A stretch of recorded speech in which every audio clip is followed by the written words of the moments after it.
News organizations. You talk about print. Print was originally, that was all started up and owned usually by rich people who wanted simply to put their point of view out. And when I came back to the United States after living for 2 years in South Asia, I was unemployed and I was searching for a news job, and this industry can be really brutal. Flack Talk with James Canning, the podcast with the inside scoop on journalists from San Diego and across the nation. If you're a communications pro, have a nose for news, or you're just nosy, this is the podcast for you. Now here's your host, James Canning. Hey folks, welcome back to Flack Talk. Thanks for joining us again. This week we're taking a little bit of a different approach to the show. There's been a lot of change happening in the local journalism community here in San Diego County. Frankly, it's happening across the nation as well. But we're going to focus here on San Diego County. Our largest paper, the San Diego Union Tribune, just was purchased by a larger entity that owns many papers across the country. And they're known for making some immediate cuts in order to make savings and make, I guess, their investment more profitable. Unfortunately, sometimes those savings come at the expense of journalism. And in particular, the San Diego Union Tribune lost several reporters to buyouts. That was ahead of what potentially could be layoffs. Hopefully there won't be any. But some reporters chose to take a severance, move on, figure out what's next for them and their families. And it's been a really tough time here. That's the big news recently. But a couple of our smaller nonprofit journalism organizations have also been struggling a little bit. There's a lot of energy and effort around nonprofit news these days. It's a great resource. And both iNewsSource and Voice of San Diego, unfortunately, had to let a couple people go as well. And because competing for grant dollars is just getting more and more competitive. And look, whether you're nonprofit news or you're the main paper in town or your television station or radio station, whenever you lose journalists, especially ones that have been in this community in particular, for a really long time, it hurts. It hurts the level of journalism and institutional knowledge that exists here. It hurts the community, because these are people. We care about them. It hurts the PR, communications, public affairs industry as well, right? These are people we've gotten to know, gotten to work with. And so it's difficult. And folks have really been, watching as this has transpired. And the dust is starting to settle. There's some great people still at the Union Tribune and those other publications that I mentioned. They're doing great journalism and they deserve our support. And we should be buying subscriptions and supporting them and making sure that they know that we're paying attention. And so given, all of this that we're dealing with in the news business today, I really thought it would be appropriate for today's show to not just talk to a journalist about, their career and their life and maybe some of the more jovial things that we typically get into. But what I really want to do is use this show to reflect on, journalism, the experiences of journalists, and how this type of thing impacts the communications industry. And so in today's show, we're going to hear from Gary Warth. He is the former homelessness reporter for the San Diego Union Tribune. He spoke with us on Saturday, so the day after his final day, and gave us some insight on his feelings about the situation, shared some key words of encouragement for his former colleagues, but also those that have remained at the paper. And so I'm really excited for you to hear that conversation, and I'm really grateful that he took some time out of his day to really share with us what he and others have been going through. And then we're going to hear from Hope Reilly. She is a partner and vice president at Southwest Strategies here in San Diego. She's in my field, public relations, public affairs, communications, and her and I chop it up a little bit about what changes like this in journalism mean for the local PR communications industry.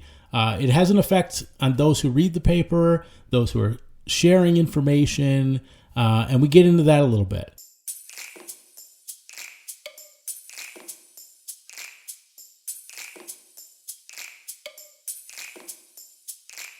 As I've talked about, it's really been a rough few weeks here in San Diego when it comes to the local news scene. And I am really honored and privileged to have Gary Warth. He is a former San Diego Union Tribune reporter. Primarily, you probably most recently saw most of his homelessness coverage. It's really what Gary came in, and when I met Gary, that's how I got to know him in doing that work. And a lot of his work is really focused on that for several years here now in San Diego. And Gary, has so graciously agreed to talk with us here on Flack Talk. We're recording this on Saturday, the 22nd. Yesterday was his official last day. He accepted the buyout at the Union Tribune. And Gary, I want to thank you so much for being here today, and I'm looking forward to talking with you a little bit. Same here. Gary, I gotta ask, and we're gonna get into all kinds of stuff. I want to talk a little bit about your homelessness coverage and what your hope is for that going forward. With the paper and so forth. But how are you feeling right now? Are you doing okay? Like this has been a really fast kind of turnaround, particularly for the Union Tribune folks. How you doing? I need a hug, Jimmy. I'll give you one. We're not in the same room, folks. We're not in the same room, but next time I see him, he's getting one. Okay. Yeah, I am fine for many reasons. Though for a great satisfaction with the work that we've done. Some promises for the future. Just looking ahead about other things. At the same time, real uncertainty about just what lays ahead for myself, for the newspaper, for coverage of what we have been covering. We know there's going to be changes. So it is a mixed bag of emotions. But I'm maybe I'm in denial. Maybe I'm pushing back some things. But I'm kind of across that bridge of anxiety now, and feel good and just looking ahead and see what comes next. Yeah, I mean, look, when the news came down that the paper was sold, all of a sudden, like hours later, it seemed like there was an email that went out, or it was reported that it went out to you all, kind of telling you there's going to be some changes and stuff. How difficult a decision was it for you to take the buyout, knowing, frankly, the work that and I want to, knowing the work that you've been doing, particularly homelessness, big issue here in San Diego, you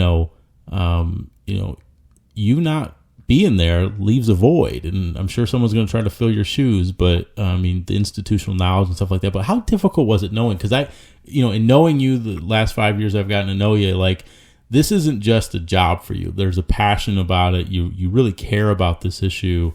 So I don't know. So I guess that's two questions, but it's more like, how difficult was it to take the buyout? But then, let's then jump into, homelessness coverage and just that beat for you and what that meant.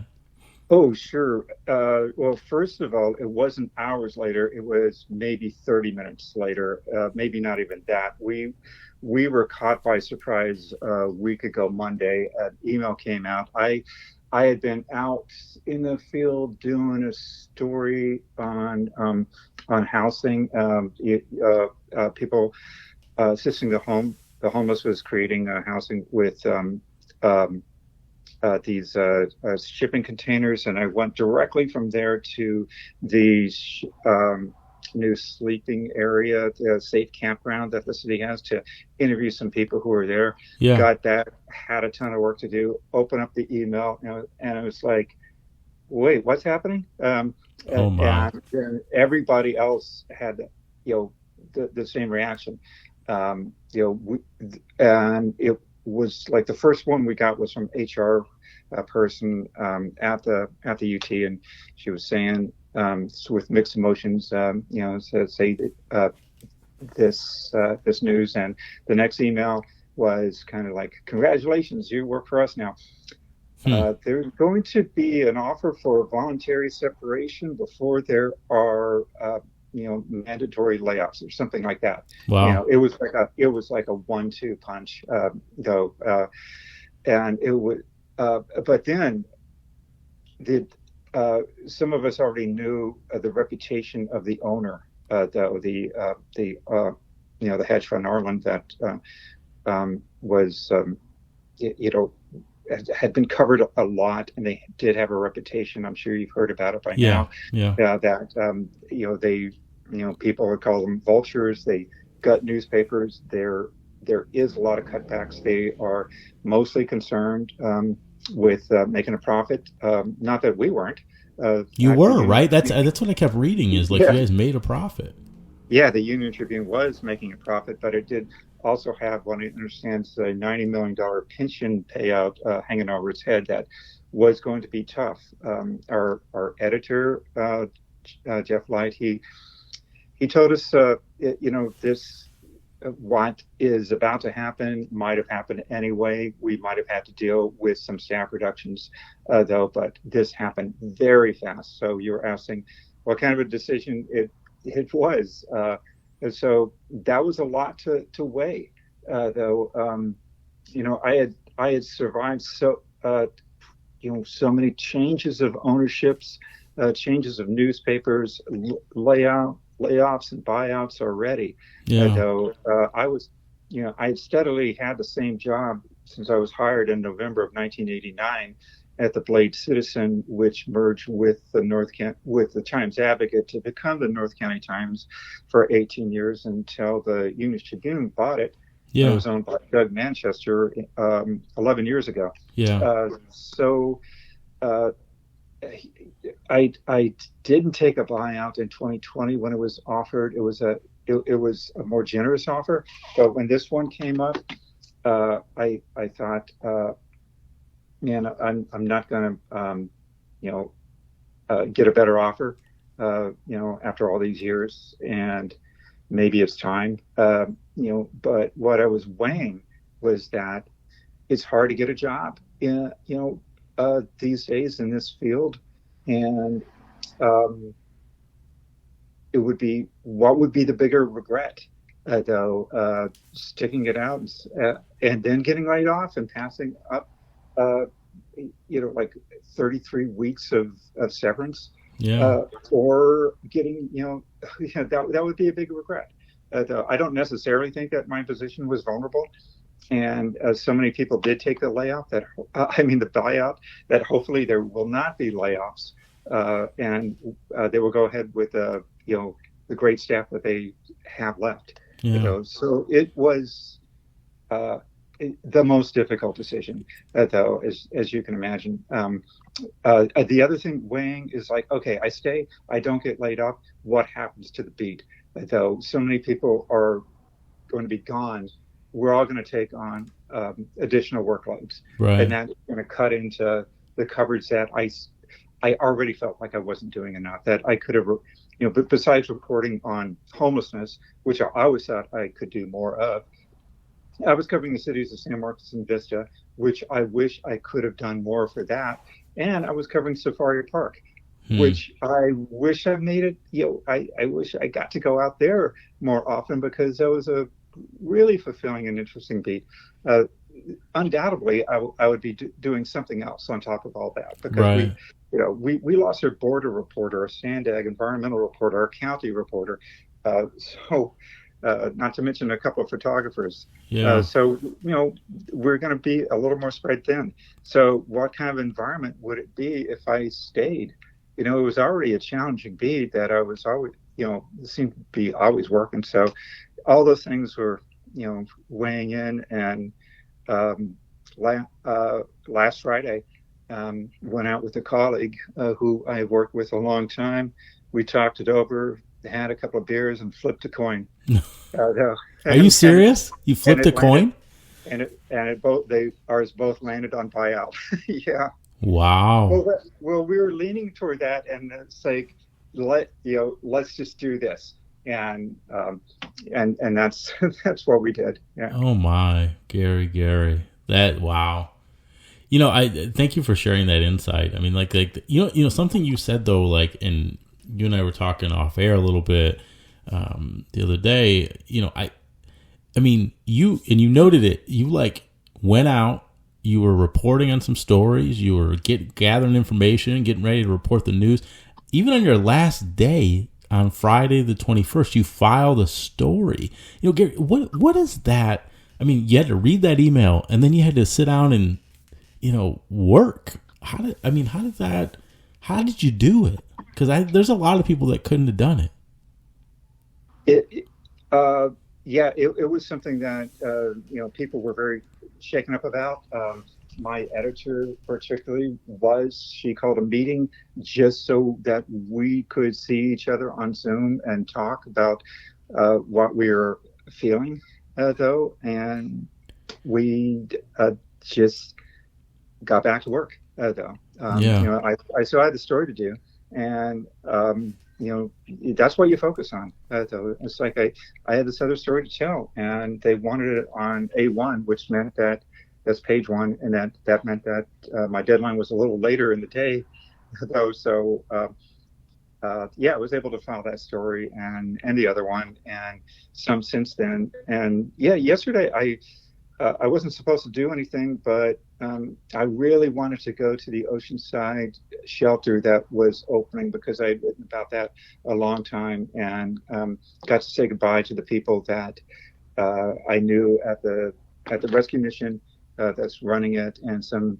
people at the city of Oceanside, and went back. Thought, okay, this is gonna, it's like save my contacts from my computer and then pack up and take my computer downtown. And then I saw this email, and it was like, I don't know if you have time to do this. And I thought, I think I have just enough time to do this. And because I had some knowledge about what the subject was, put it together, and it's in the paper this morning on Saturday. With even though I can't even get into my email anymore because I'm considered a former employee. Right. Worked up right till the last hour. I mean that Gary, and look, that's so amazing, astounding in a lot of ways, and I think that there's a lesson in that. Like, Gary, you knew your fate there, but you were professional all the way through, all the way to the end. And I think that sometimes we don't see that in all kinds of places in our lives. But I mean, that's thank you for like upholding what you signed up to do all the way to the end, even despite the difficulty you were going through. I mean, wow. I think, folks, we need to let that set in a little bit. I mean, Well, James, if I didn't do it, then the story would be late, and then I would be passing it off to somebody else, and they're going to have enough to deal with on Monday anyway. It's like to have to pick up stuff that I could have done. So, I didn't want to drop that on anyone else. Yeah. No, I know that's someone is definitely going to be thanking you Monday morning. And what I thought would be the last thing that I did one big final story that was longer than a normal one. And then a guy called me, formerly homeless guy who was I had met him one time out in Oceanside, and he had formed a couple of years ago a ministry, and they're providing food and trying to get some housing for people. And he said, on Saturday we've got a golf tournament. Somebody said that you could help me, and I knew this guy. It's like he didn't have the ability to put together a press release, which I normally would have asked for. And I got time. Tell me about it, and just wrote it up and got that in. And I thought that would be like the last thing I did. So sometimes it's something that's really small, but it might make a difference to that charity. So it's just maybe you got a couple more people to sign up. Yeah. For it, and you try to help that way. No, that's good of you. That's good of you. You said something earlier that kind of leads me in. I mean, like you talked about, like you did that story. I think it was the Oceanside one, and you had the knowledge. You've been in this community doing journalism for 40 years. You went to San Diego State. There's a level. I've talked to some other journalists, in other places. And that institutional knowledge, that community knowledge, that history, that understanding of things, it benefits your reporting, it benefits your colleagues because they got somebody to come to. Do you think local journalism, when news organizations don't take care of their seasoned journalists, suffer? Because you got a wealth of knowledge in your head that no longer, unfortunately, is going to be available to folks. At least not at the Union Tribune. First of all, I will be available to them. I already told them. It was like anybody needs some help. It's like I'm still living in San Diego County, and it's like I will help you. Just give me a call. I'll tell you the sources. I'll tell you the background. Though I don't want to turn my back on anyone. Of my now former colleagues. Yeah, no, that's great. But you are right, though, that this does happen a lot. I guess it happens in any field, but I remember way back in the 90s, I was working at the Blade Citizen, and they let go an editor that was above me who used to work for the head of this weekly that they had bought. And that's exactly what I thought, is that institutional knowledge that he had of the community. It's going to be lost, and you get somebody that's unfamiliar with an area, and they can get manipulated by people who know that they don't know the history of things. So it is a loss. But if you're, these people are professionals, and there's always a new generation coming in, and and they will learn. They'll learn people, and the other thing is that there's people who you cover and they retire and new people come in. But I do think that it's important I think any new reporter to an area should visit their local historical society, and just learn about their area, though. And San Diego County has a fascinating history, and go read the old newspapers too, though. So you can learn, though. But there's always a loss of the institutional knowledge, but there's also the feeling that I think that they will go on, and it won't be that difficult to learn stuff. And again, I'll help in whatever way I can, whoever picks up the beat. Well, they're lucky you're still willing to be there for them. They really are. You talked about your sources, and you talked about people that you talked to, and you wanted to go say goodbye to some folks on Friday and stuff like that. Is there anything you want to say to the hundreds, probably thousands at this point, of sources or people who've been readers of yours over the years, or you got any stories or people you want to shout out and thank? I'm sure there's a ton, but we're only as good as the information that people provide in any situation. And you've cultivated readers and sources.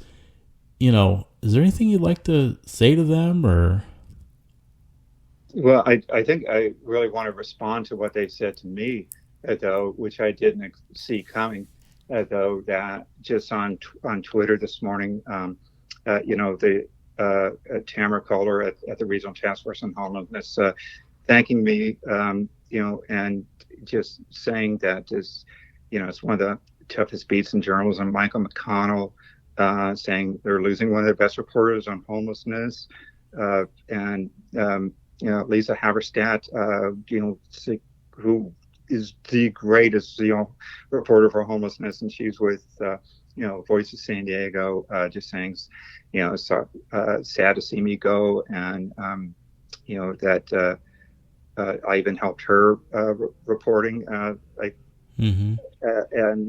it's just such touching things that people said that I did not see coming, though, and not to mention just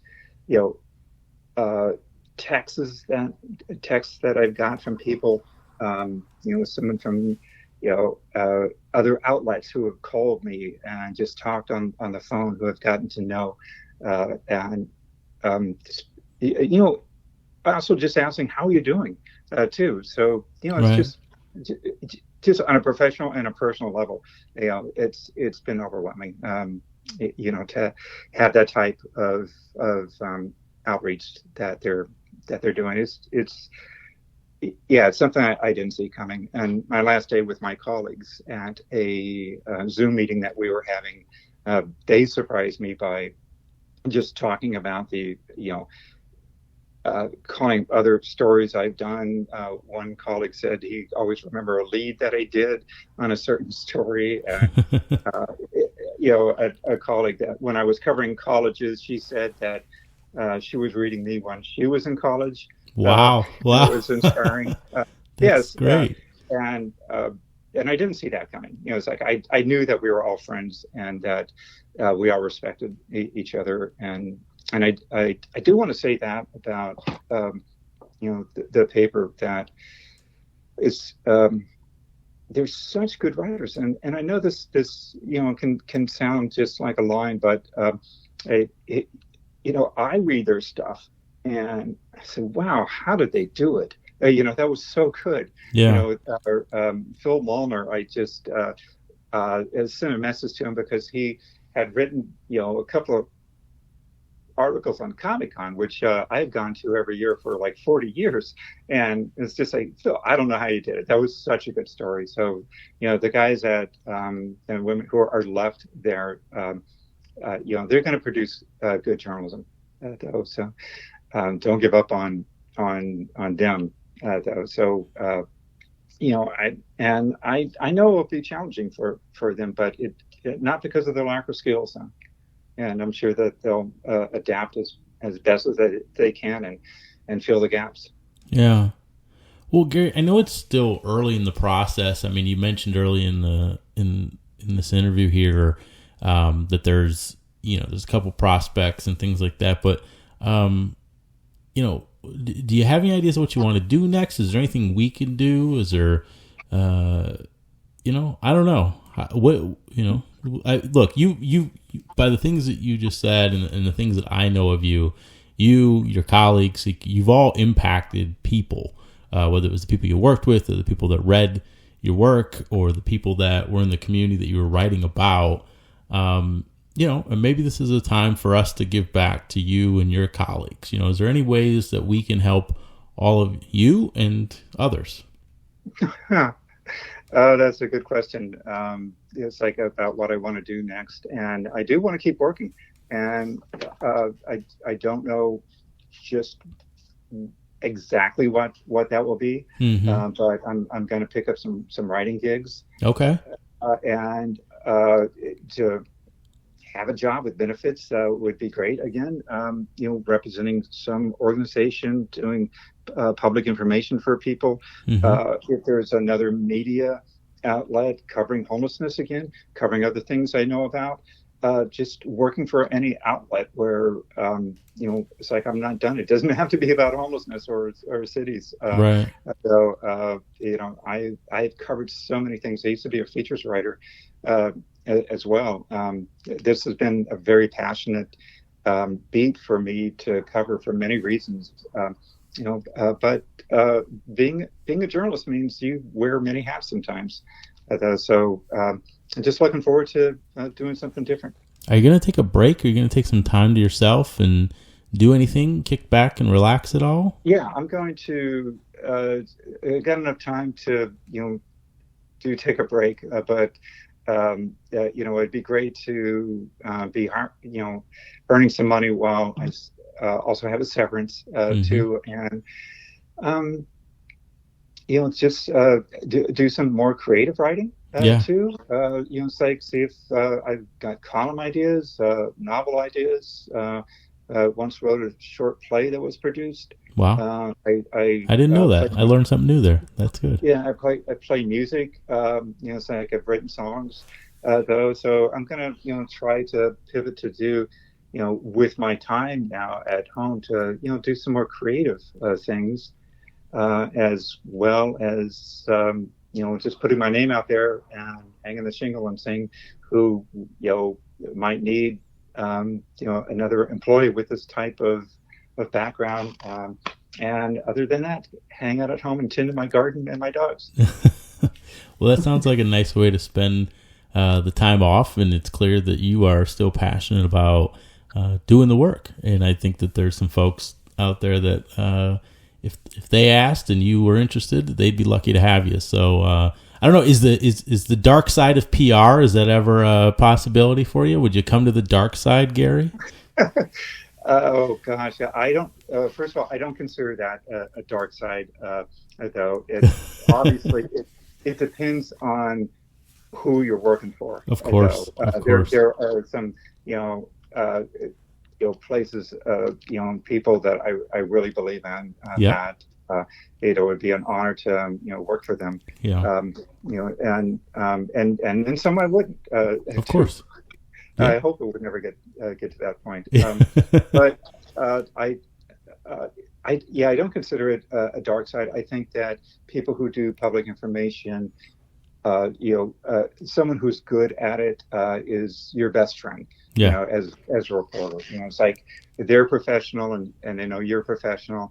They'll get you the information that you need to do your job. So, that wouldn't be something that, I would be opposed to. It wouldn't be something that I look down on at all. I think that, public information is, people that we turn to, though a lot, when, they're your front door to get to, a lot of information. Right. And they do, a really good job of journalism in its own sense of trying to get you the accurate information, though. And, I guess that answers the question. Yeah, no, it totally does. Yeah. And I'm going to tell you, there'll be a lot of us public information, PR folks, that are going to miss you, because I think, you've always been willing to listen. And, we could give you something. You're going to ask the tough question. You're going to, make sure that we're giving you the information. I think there was a couple times I might have pissed you off, but you know what? You came back and you were always very professional. And, that's something that we appreciate from a PR standpoint. And so I'm going to miss that. But I know you're going to be here. And this isn't the last time I'm going to talk to you. And I think we're going to keep seeing Gary Warth around. I think that that's the case. And hope so. Yeah, we will. I know we will. Gary, this has really been good, and I really appreciate the fact that, given the circumstances, you were willing to, chat with me about this for Flack Talk. Is there any final thoughts you'd like to share with folks that are listening? What haven't we covered? I want to stress again how great the writers who are at the paper are. And I acknowledge the loss that they've had, though I think their names are already out there. I don't know how the paper will get by without any one of them, though. So, there was, I think, 27 people that aren't there. It's got to be noticed in the paper. Then again, the people who are left, every one of them is solid, though, and in a way, I think that it's going to be fine, though. Well, at the same time, I think that you will notice that maybe it's like things are a little different, though.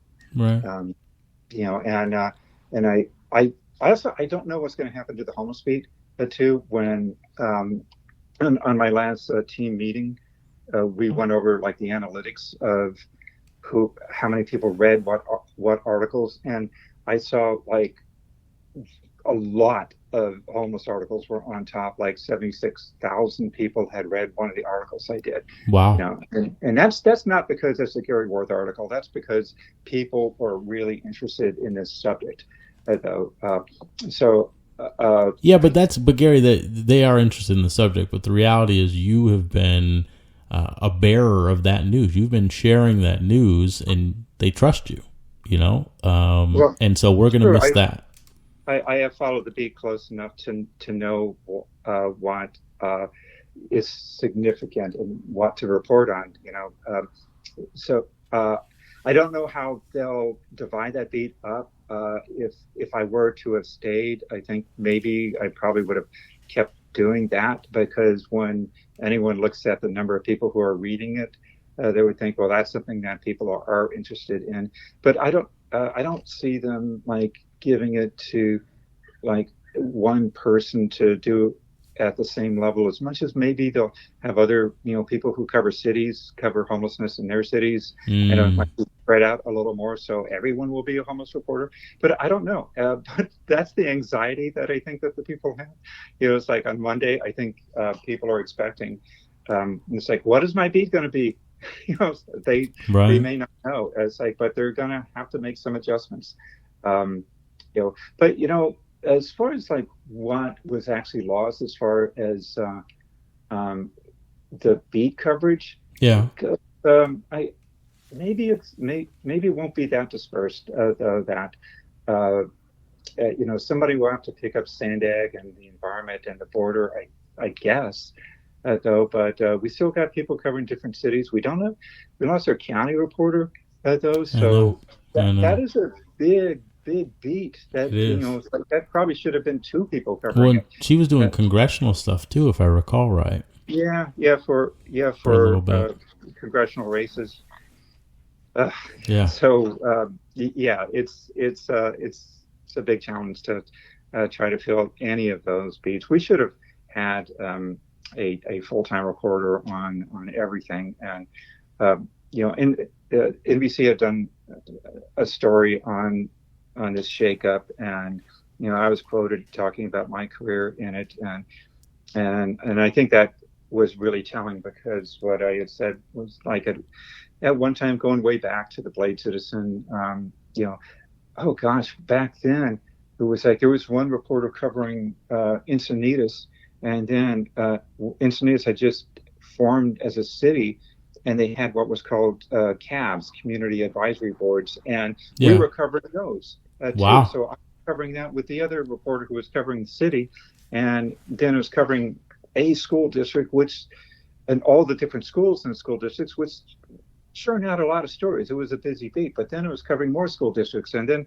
at the end, at the North County Times, there was Stacy Brandt and I covering education. I was still doing homelessness back then too, and I was covering all the inland school districts, and Stacy was covering all the coastal school districts, and then Stacy got laid off, and then I was covering all the North County school districts. Oh my! And then at the UT, there was one reporter who was covering only San Diego Unified, and because it's a huge beat. She got laid off. And then I'm also covering San Diego Unified, as well as all those other beats and the colleges. So, how do you do that effectively? And now we do have one, reporter who is covering education, who is excellent doing it. But you do see, and the community sees the coverage being chipped away over time, and it's not quite as as much of a community newspaper as a regional newspaper, though, and you still try to find some interesting stories, but you handle it more like what will everybody be interested in reading, rather than what will the people of this school district be interested in reading in our limited circulation in this area. And I think that just overall throughout the country, that's a loss in journalism that we often don't have that. And I should say that we do have some, the Union Tribune still had the Ramon Sentinel and the Powhatan Chieftain and the Rancho Santa Fe Review. We still have, that and other daily, or not daily, but weekly papers, which are great. I don't know the future of them, though. That's a great question. That's where we all got our start too. I think where I did was in community journalism. Mm-hmm. So I hope they continue. Yeah, because they do great work. They do. It's like people in those communities like those newspapers. Yes, they do. They do. Yeah. Well, Gary, thank you very much for coming on, and thank you for sharing your story and giving our listeners a little bit of insight into, your perspective and how this happened. And, we're going to be rooting for you. Oh, thanks, James. Back at you. Rooting for you, too.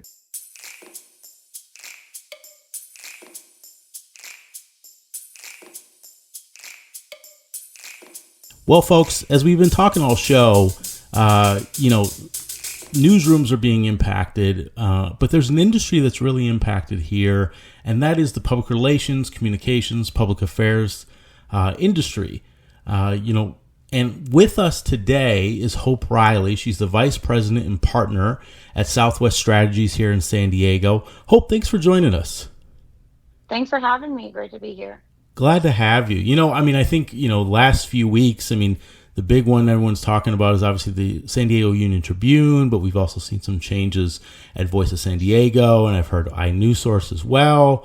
And I want to know, from you and your perspective and the work that you're doing every day, how does recent shakeups in newsrooms impact PR and the public affairs industry? Yeah, I think it really changes the landscape when we're thinking about how we get the word out about things to the public. Particularly for me, so much of what I do is on the public outreach and public information space. And the media is a critical partner in helping to inform, the public and provide people with the education and the understanding of issues in order to make rational and informed decisions about them. And when the media landscape gets smaller, those opportunities to share information out and have a third party vet that information and provide, additional voices and additional perspectives on that information just shrinks exponentially. Yeah, it really does. It's a great point. What is your take? You, like me, have been doing this work for a long time. What's your take on the future of journalism here in San Diego and frankly across the nation right now? I think that's the $1 million question, or maybe the $1 billion question at this point. I think San Diego is a small media market, and so any one of the three changes that you mentioned would have made a lot of waves.